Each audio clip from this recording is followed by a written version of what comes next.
A água bate no telhado de zinco como 1000 martelinhos, e aqui estou eu, deitado neste colchão gasto que cheira a umidade, me perguntando como cheguei a este ponto. Ramiro Herrera, 72 anos, 45 trabalhando com estas mãos que agora tremem de frio e traição. A despensa se tornou meu lar, enquanto minha própria casa, aquela que construí tijolo por tijolo com o suor do meu rosto, abriga aqueles que me viraram as costas quando eu mais precisei. Nunca pensei que terminaria meus dias assim. Quando eu era jovem e forte, quando minhas costas não reclamavam de carregar vigas de aço e minhas mãos podiam dobrar ferro como arame, sonhei com uma velhice diferente.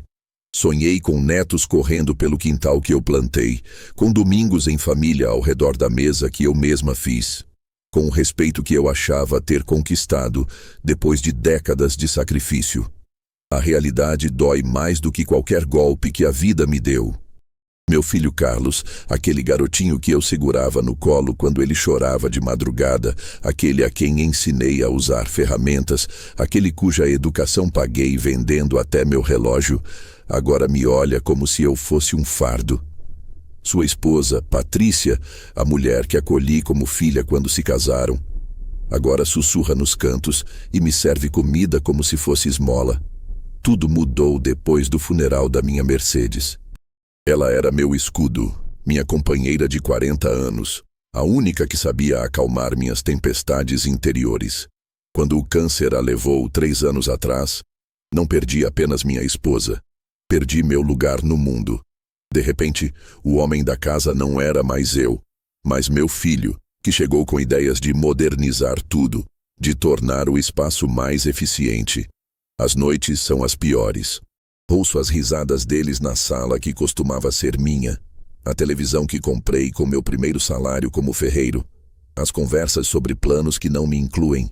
É quando a raiva se mistura com a tristeza, quando sinto meu peito apertar e as lágrimas quererem sair. Mas eu não choro. Um homem como eu não chora, mesmo que por dentro esteja desmoronando como uma parede mal construída. O cheiro do café que a Patrícia faz de manhã não me agrada mais.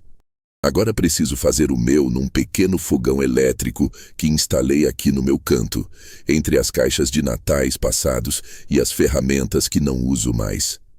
Tomo meu café da manhã sozinha, olhando pela janelinha para o jardim que plantei quando o Carlos tinha 10 anos. Lembro-me perfeitamente do dia em que tomei a decisão mais estúpida da minha vida. Carlos chegou com alguns papéis e me disse que era melhor colocar a casa em seu nome.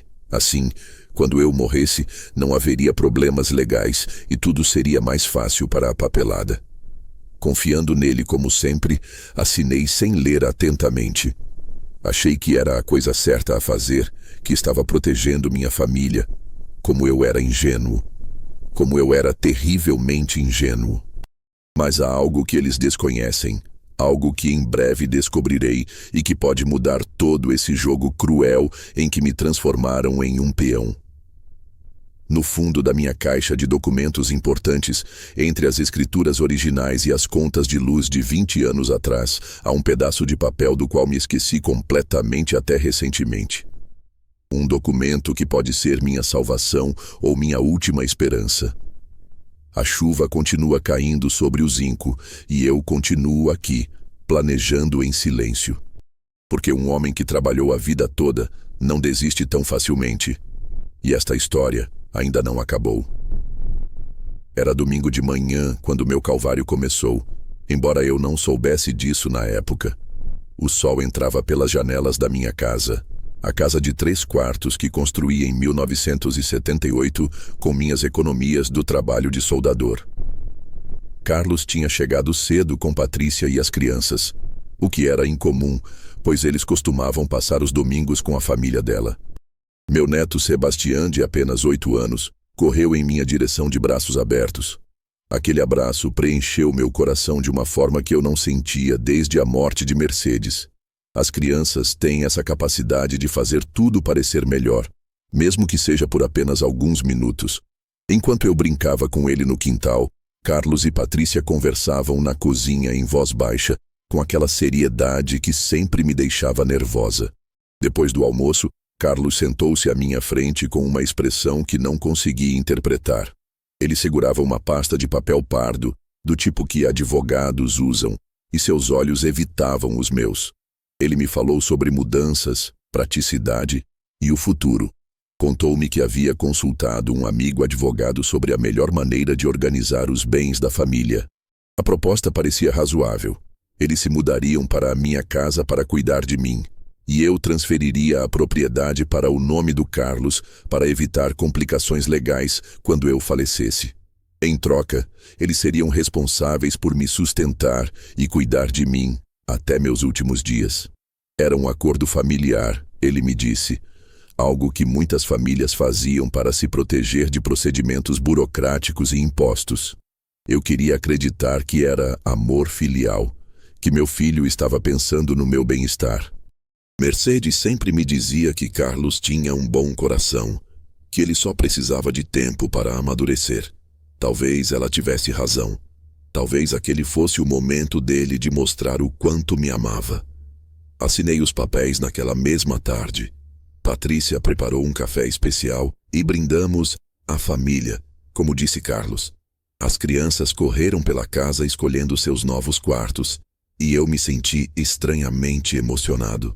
Pela primeira vez desde a morte da minha esposa, a casa estava novamente repleta de vida, risos e futuro. Os primeiros meses foram exatamente como eu havia imaginado. Patrícia preparou aquelas refeições fartas que eu tanto amava. Carlos e eu conversamos sobre futebol e política novamente como nos velhos tempos, e as crianças transformaram o quintal em seu próprio reino pessoal. Eu me senti útil ajudando com pequenas tarefas, consertando vazamentos, podando as plantas. Mas as coisas mudaram gradualmente, tão sutilmente que só percebi quando já era tarde demais. Primeiro, foi a minha cadeira à mesa de jantar, aquela que ocupei por 40 anos. Patrícia a trocou por uma mais moderna e a minha foi parar na garagem. Depois, foi a minha rotina de assistir ao jornal na sala de estar. Agora as crianças precisavam fazer a lição de casa lá e eu era um incômodo. Meu quarto, o cômodo principal onde Mercedes e eu alimentávamos nossos sonhos, virou o quarto de Carlos e Patrícia. Me deram o quarto de serviço, que tinha um banheiro pequeno, mas pelo menos era privativo. No começo, não reclamei. Achei que era temporário, que assim que eles se organizassem melhor, me dariam um quarto mais decente. A lavanderia logo se encheu de caixas, ferramentas velhas e coisas que não tinham outro lugar. Meu espaço diminuiu até mal caber uma cama de solteiro e um pequeno armário. O banheiro privativo virou depósito de produtos de limpeza e eu tive que pedir permissão para usar o banheiro principal. Certa noite, enquanto ouvia a chuva batendo no telhado de zinco que Carlos havia instalado sobre o meu quarto para isolá-lo melhor do barulho, a realidade me atingiu. Eu não era mais o dono da minha própria casa. Eu era um inquilino indesejado na propriedade que havia construído com o suor do meu rosto. Mas naquela mesma noite, enquanto eu organizava meus documentos pessoais, procurando um resquício de dignidade entre os papéis amarelados, encontrei algo que eu tinha esquecido completamente. Um documento que poderia mudar todo o jogo que eles achavam ter vencido. Minha vingança começaria ali mesmo, naquela velha pasta que guardava os segredos do meu passado. Amanhã me encontrou acordado, segurando nas mãos trêmulas um pedaço de papel que eu não via há mais de 30 anos. Sob a luz amarelada da luminária pendurada no teto de zinco, li repetidamente as palavras que poderiam mudar meu destino.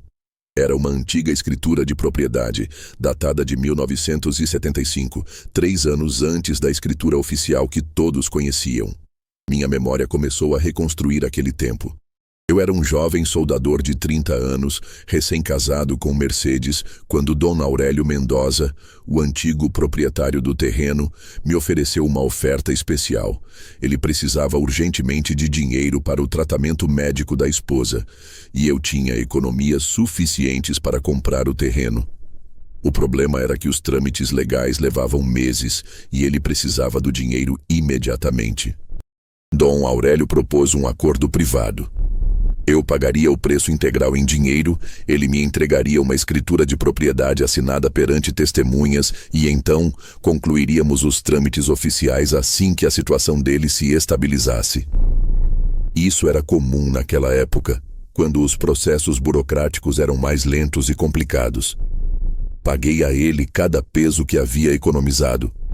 Lembro-me vividamente de contar as notas na mesa da cozinha dele, enquanto sua esposa doente observava do cômodo ao lado. Dom Aurélio escreveu o documento à mão, declarando-me o único proprietário do terreno, e o assinamos na presença de seus 2 irmãos como testemunhas.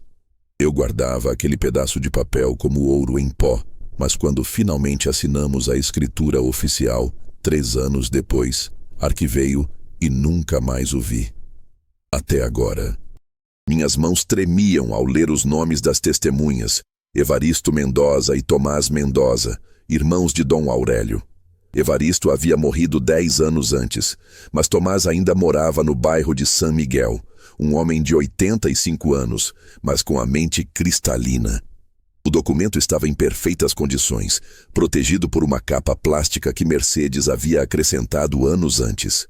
A letra de Dom Aurélio, embora desbotada, era perfeitamente legível.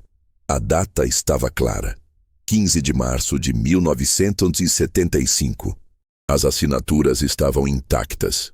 Este documento comprovava que eu era proprietário do terreno 3 anos antes da escritura oficial e, mais importante, que eu havia pago a propriedade com meu próprio dinheiro.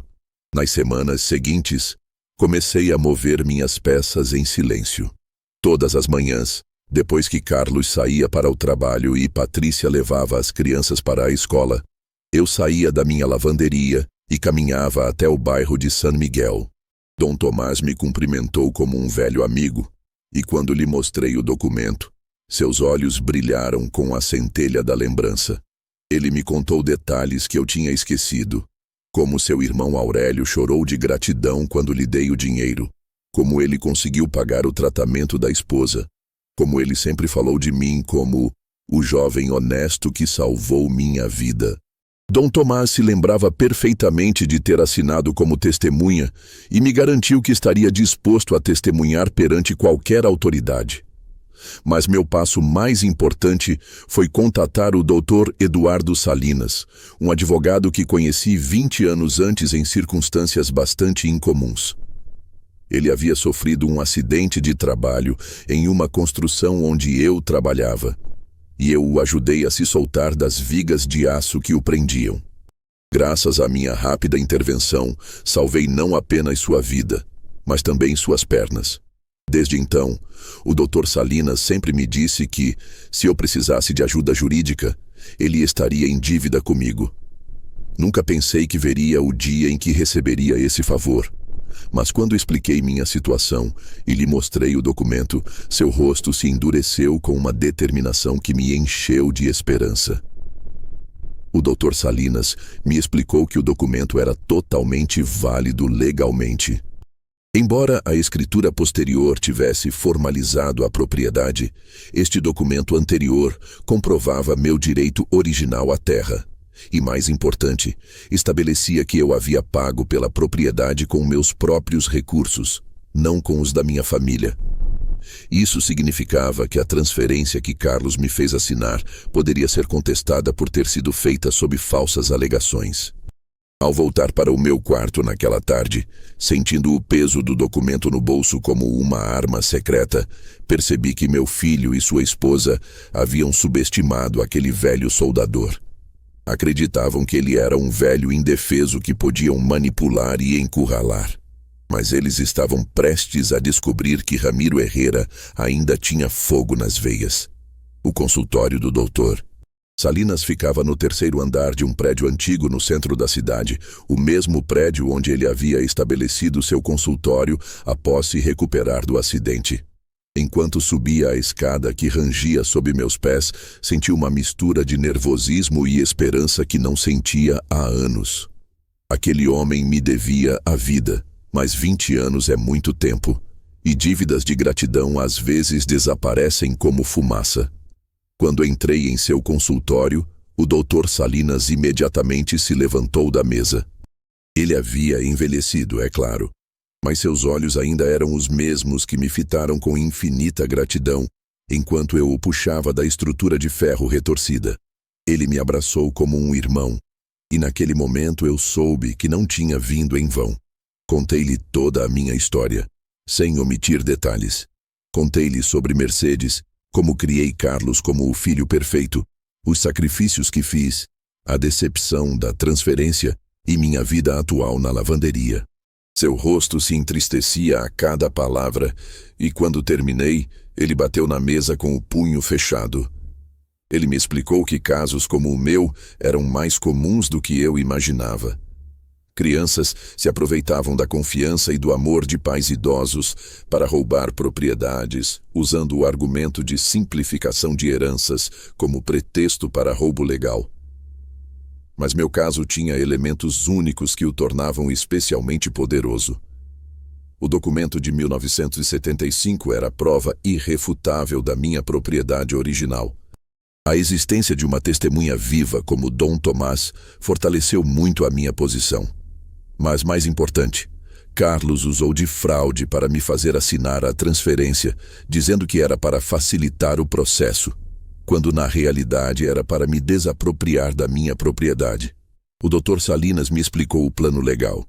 Primeiro, entraríamos com uma ação civil para anular a transferência devido a falhas no consentimento, alegando que Carlos me havia enganado sobre a verdadeira natureza do documento. Segundo, usaríamos o documento de 1975 para comprovar minha participação original e meu investimento pessoal no imóvel. Terceiro, solicitaríamos uma liminar para proibir qualquer venda ou penhora sobre o imóvel enquanto o caso estivesse sendo resolvido. Mas havia algo mais. O doutor Salinas me contou sobre uma lei recente de proteção aos idosos que penalizava especificamente o abuso de propriedade contra idosos. Se eu pudesse provar que Carlos havia me manipulado, aproveitando-se da minha idade e da minha confiança, ele poderia enfrentar não apenas a perda de seus bens, mas também penalidades adicionais. Os dias seguintes foram repletos de atividades tranquilas, mas intensas. Dom Tomás concordou em depor como testemunha e o doutor Salinas preparou toda a documentação necessária. Continuei morando na minha lavanderia, comportando-me como o velho resignado que acreditavam que eu era. Mas por dentro eu havia recuperado algo que pensava estar perdido para sempre: a esperança de justiça. Certa manhã, enquanto Patrícia preparava o café da manhã na minha cozinha como se fosse a dela, recebi um telefonema do Dr. Salinas. A papelada estava pronta. O processo seria ajuizado no dia seguinte. Ele me pediu para não dizer nada até que Carlos recebesse a notificação oficial, para impedi-lo de tentar vender ou transferir o imóvel antes que as liminares fossem expedidas. Naquela noite, não consegui dormir. Ouvi a televisão na sala, as risadas dos meus netos, as conversas de uma família que havia decidido me excluir. Mas pela primeira vez em 3 anos, aquelas vozes me encheram não de tristeza, mas de uma estranha satisfação. Logo, elas saberiam que o velho Ramiro ainda tinha garras. A chuva começou a cair novamente no telhado de zinco, mas desta vez o som não me incomodou. Era como uma sinfonia anunciando a tempestade que se aproximava. Carlos e Patrícia dormiam pacificamente no meu antigo quarto, acreditando que tinham vencido o jogo.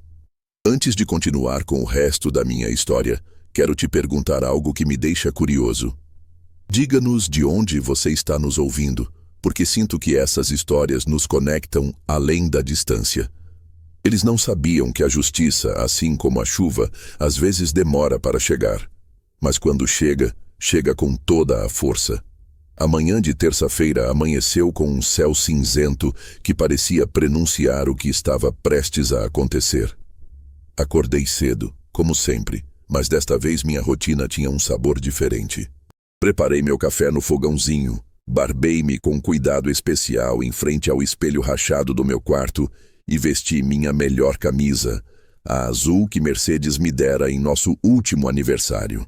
Carlos tomou um café da manhã rápido, como todos os dias, checando o celular, enquanto Patrícia lhe servia ovos mexidos no prato que eu havia comprado para o nosso primeiro apartamento.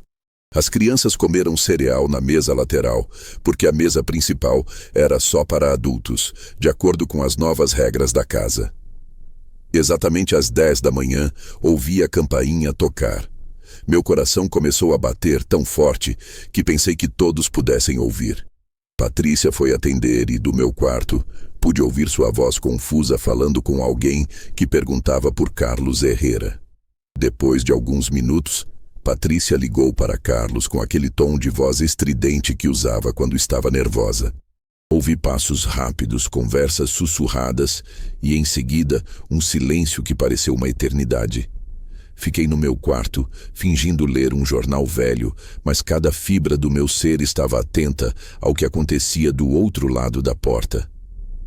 O grito de Carlos me atingiu como música celestial. Um grito de incredulidade, de raiva, de surpresa absoluta. Patrícia começou a fazer perguntas apressadas e eu pude ouvir as palavras entrecortadas. Ação judicial. Nulidade. Pai. Advogado. O oficial de justiça explicou pacientemente que Carlos tinha 15 dias para responder à ação cível e que havia liminares proibindo qualquer venda ou transferência do imóvel até que o caso fosse resolvido. Quando o oficial de justiça saiu, a casa ficou em um silêncio tenso. Saí do meu quarto com a melhor cara de inocente que consegui fazer, fingindo ir buscar um copo d'água. Carlos estava na sala, pálido, lendo e relendo os documentos. Patrícia andava em círculos, roendo as unhas. Carlos me viu e seus olhos se fixaram nos meus com uma mistura de surpresa e desconfiança. Perguntou se eu sabia de alguma coisa sobre o processo. Balancei a cabeça, fazendo minha melhor cara de velho confuso, e perguntei o que estava acontecendo. Ele me mostrou os papéis com as mãos trêmulas, explicando que alguém estava reivindicando a propriedade da casa. Fingi surpresa, preocupação, até um pouco de medo. Disse a ele que não entendia nada daquelas questões jurídicas e que, se ele tivesse feito tudo certo, não tinha com o que se preocupar. Patrícia sugeriu ligar para o amigo advogado que havia preparado a transferência original. Mas quando Carlos entrou em contato, descobriu que o homem havia se aposentado e fechado o escritório 6 meses antes. Os dias seguintes foram maravilhosos. Carlos e Patrícia viviam em constante estado de nervosismo, fazendo ligações, procurando advogados, tentando entender como alguém poderia reivindicar uma propriedade que estava legalmente em nome de Carlos.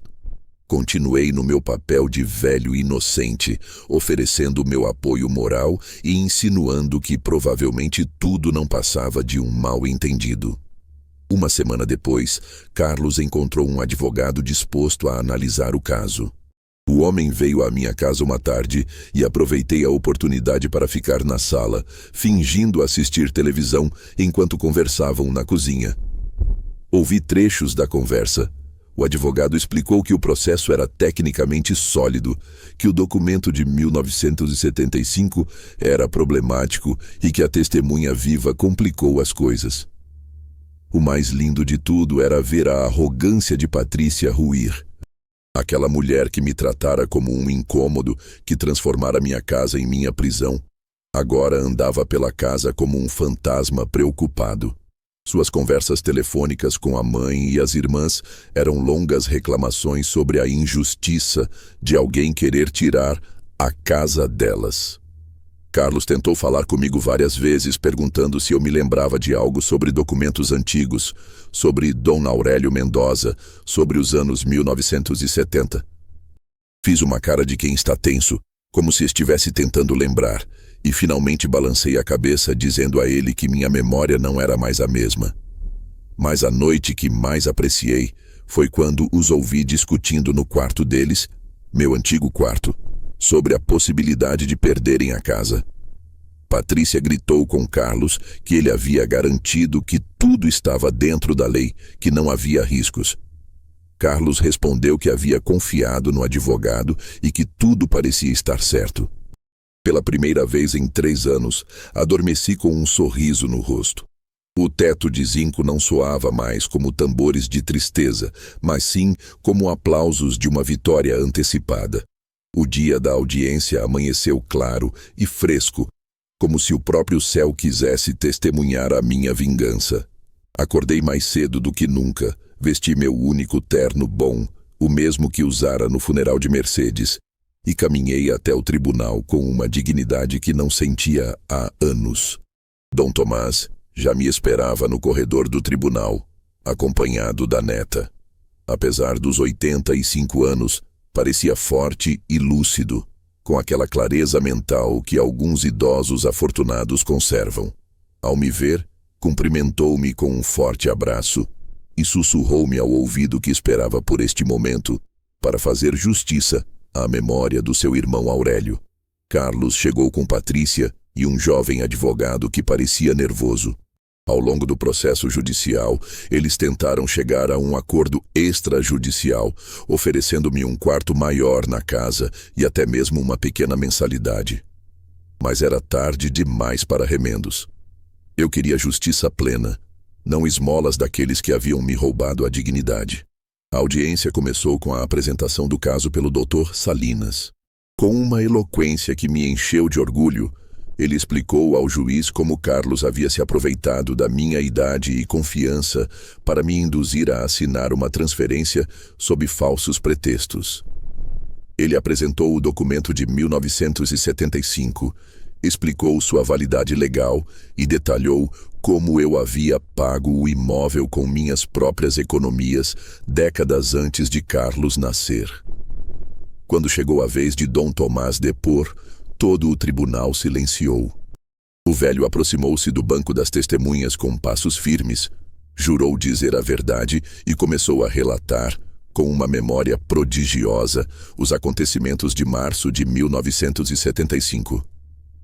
Lembrava-se perfeitamente de como eu chegara à casa de seu irmão Aurélio, com uma pasta cheia de notas, de como eu contara o dinheiro na mesa da cozinha, de como Aurélio chorara de gratidão. Dom Tomás descreveu com precisão o texto do documento, as assinaturas das testemunhas e as palavras exatas que Aurélio usara para me agradecer. O advogado de Carlos tentou desacreditar seu depoimento alegando sua idade avançada, mas o velho respondeu a cada pergunta com uma lucidez impressionante, citando datas, nomes e circunstâncias que nenhuma mente confusa conseguiria recordar com tanta precisão.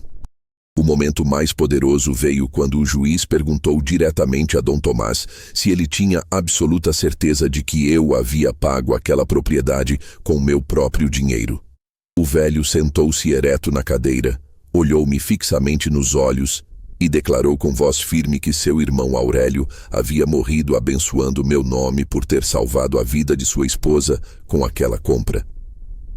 Carlos, sentado no banco dos réus, parecia cada vez menor. Seu advogado apresentou argumentos frágeis sobre a validade da transferência subsequente, mas estava claro que eles estavam perdendo terreno a cada intervenção do Dr. Salinas. Quando chegou a minha vez de testemunhar, contei minha história com a mesma simplicidade com que a havia vivido. Falei dos meus 40 anos de trabalho, dos sacrifícios que fiz pela minha família, da confiança que depositei no meu filho e de como acabei vivendo como um aproveitador na minha própria casa. Minha voz falhou apenas uma vez, quando mencionei Mercedes e como ela sonhava que nossa casa seria sempre um lugar de amor e respeito. O juiz fez uma pausa para analisar os documentos e, após o que pareceu uma eternidade, anunciou sua decisão. A transferência de propriedade foi declarada nula por ter sido obtida por meio de fraude e aproveitamento da situação vulnerável do proprietário original. A casa era novamente minha por direito legal e moral. Mas havia mais. O juiz também determinou que Carlos me pagasse uma indenização, incluindo os 3 anos de aluguel que ele deveria ter me pago por morar na minha propriedade, além dos honorários advocatícios do caso. Ao sairmos do tribunal, Dom Tomás me abraçou e disse que se sentia em paz, que havia cumprido a promessa feita ao seu irmão Aurélio em seu leito de morte: proteger o homem honrado que lhe salvara a vida. Suas palavras tocaram minha alma, pois compreendi que minha vitória não era só minha, mas também uma homenagem a todos os trabalhadores que lutam por sua dignidade. Carlos e Patrícia saíram do tribunal em silêncio. Não me olhavam mais com pena ou desprezo. Agora havia respeito e, para ser sincero, um pouco de medo em seus olhos. Naquela noite, dormi na minha lavanderia pela última vez. No dia seguinte, começaria meu retorno ao lugar que sempre me pertenceu. A manhã seguinte à decisão judicial, amanheceu com uma luz diferente. Acordei na minha lavanderia, sabendo que seria a última vez que veria o telhado de zinco, daquela perspectiva de derrota. Hoje marcou o início do meu retorno, não apenas ao meu lar, mas à minha dignidade como homem. Carlos e Patrícia já estavam acordados quando saí. Encontrei-os na cozinha, tomando café da manhã em silêncio, com os rostos sombrios de quem perdeu uma aposta que considerava certa. As crianças, alheias ao drama jurídico, continuaram com suas rotinas escolares, embora algo no ar lhes dissesse que as coisas haviam mudado. Servi meu café na minha caneca favorita, aquela que havia sido banida para o fundo do armário, e sentei-me na minha cadeira à mesa principal pela primeira vez em 3 anos. Carlos me olhou com uma mistura de ressentimento e respeito que eu nunca tinha visto em seus olhos. Patrícia evitou olhar diretamente para mim, como se minha presença lhe queimasse a consciência. O Dr. Salinas chegou no meio da manhã com os documentos oficiais do tribunal e um chaveiro. Tínhamos concordado em trocar as fechaduras imediatamente, não por vingança, mas por precaução legal. Carlos poderia continuar morando na casa, mas agora sob meus termos e pagando um aluguel justo que me permitisse viver com dignidade. A conversa que tive com meu filho naquela tarde foi a mais difícil e libertadora da minha vida. Expliquei a ele que não o odiava, que entendia que talvez ele tivesse agido por acreditar que era o melhor, mas que seu método era profundamente falho. Disse a ele que eles poderiam ficar, mas que as regras do jogo haviam mudado para sempre. Carlos, talvez pela primeira vez em anos, realmente me ouviu. Ele se desculpou com uma sinceridade que eu não via nele há muito tempo. Patrícia também se desculpou, reconhecendo que eles tinham sido injustos comigo. Mas eu já tinha aprendido que desculpas, sem mudanças reais de comportamento, são apenas palavras vazias. Propus um novo acordo. Eles poderiam continuar morando na casa, pagando um aluguel mensal razoável, e eu recuperaria meu quarto principal e minha posição como chefe da família. Eu tomaria as decisões importantes sobre a casa, e eles contribuiriam proporcionalmente com as despesas. Era justo, legal e me devolvia a dignidade que haviam tirado de mim. Os dias seguintes foram repletos de readaptação. Recuperei meu quarto, o cômodo onde Mercedes e eu compartilhamos 40 anos de casamento. Voltei a dormir na minha cama, usar o banheiro e acordar com a luz entrando pelas janelas que eu mesmo havia instalado. Cada manhã era um lembrete de que eu havia recuperado, não apenas um pedaço de propriedade, mas meu lugar no mundo. Patrícia, para seu crédito, mudou completamente sua atitude em relação a mim. Ela começou a me tratar com o respeito que eu merecia, me incluindo nas decisões familiares, preparando minhas refeições favoritas e me consultando sobre as crianças. Era como se ela tivesse acordado de um sonho em que acreditava que poderia me desrespeitar sem consequências. Os netos, que haviam sido testemunhas silenciosas da minha humilhação, agora viam um avô diferente. Um homem que se defendera, que lutara por seus direitos, que não se deixara pisotear. Sebastião, o mais velho, me disse uma tarde que estava orgulhoso de mim, que eu tinha sido muito corajoso. Essas palavras valiam mais do que todo o dinheiro do mundo. Carlos começou a pagar meu aluguel pontualmente todos os meses, além da indenização que o juiz havia determinado. Com esse dinheiro, consegui consertar coisas da casa que estavam negligenciadas, comprar roupas novas e até me dar ao luxo de fazer algumas coisas que eu não conseguia pagar há anos. Mas o mais importante era que eu não dependia mais da caridade de ninguém. Certa tarde, enquanto podava as rosas que Mercedes havia plantado no jardim, percebi que havia recuperado algo mais valioso do que uma propriedade. Eu havia recuperado minha autoestima. Eu não era mais o velho encurralado implorando permissão para existir em sua própria casa. Eu era Ramiro Herrera, o homem que havia trabalhado a vida toda, que havia construído aquela casa tijolo por tijolo, que havia criado uma família com sacrifício e amor. O doutor Salinas veio me visitar numa tarde de domingo e, enquanto tomávamos café na minha sala de estar novamente, ele me disse algo que nunca esquecerei, que meu caso havia se tornado um precedente importante para outros idosos em situações semelhantes. Que graças à minha luta, outros pais abusados por seus filhos teriam mais condições de se defender. 6 meses após o julgamento, minha vida encontrou um equilíbrio que eu jamais imaginei ser possível. Carlos e eu reconstruímos nosso relacionamento em bases novas, mais honestas e respeitosas. Ele aprendeu que o amor filial não se demonstra pela apropriação dos bens do pai, mas sim pelo respeito à sua dignidade e pelo cuidado com ele sem lhe tirar a autonomia. Patrícia se tornara uma nora de verdade, não a mulher calculista que tentara me expulsar de casa. As crianças cresceram vendo que avós merecem respeito, não pena, e que a justiça, mesmo que tardia, sempre chega. Todas as noites antes de dormir na minha cama restaurada, no meu quarto restaurado, na minha casa restaurada, penso em Mercedes. Converso com ela mentalmente, contando como consegui defender o que construímos juntos, como recuperei minha dignidade sem perder minha família. Sinto que ela ficaria orgulhosa de ver que o marido não desistiu, que lutou até o fim.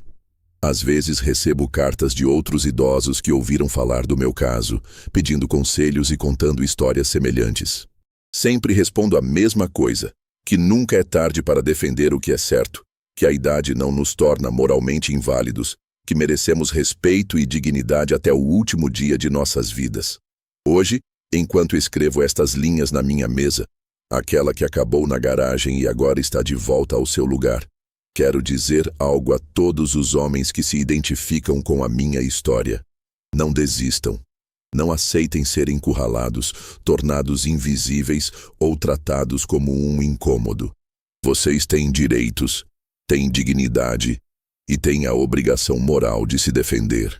A justiça nem sempre chega rápido, mas quando chega, é doce como mel.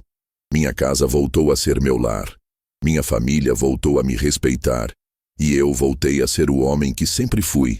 Ramiro Herrera, soldador aposentado, viúvo de Mercedes, pai de Carlos, avô de Sebastião e Maria Helena, dono desta casa que ele construiu com as próprias mãos. O amanhã não me assusta mais. Cada dia que nasce é uma nova oportunidade de viver com dignidade, de demonstrar que a idade não nos tira o direito de sermos respeitados, de ensinar às novas gerações que o verdadeiro amor se constrói no respeito mútuo, não no abuso e na manipulação. Minha vingança foi a mais doce de todas, a justiça, e minha vitória foi a mais completa. Recuperei não apenas meus bens, mas meu lugar no mundo. Agora vivo para mim, respeito minha família, mas não dependo da caridade deles. E a cada dia me torno mais forte, mais íntegra, mais em paz. Porque um homem que revida, mesmo que seja tarde, continua sendo um homem. E isso, irmãos e irmãs que estão ouvindo, é algo que ninguém jamais poderá tirar de nós.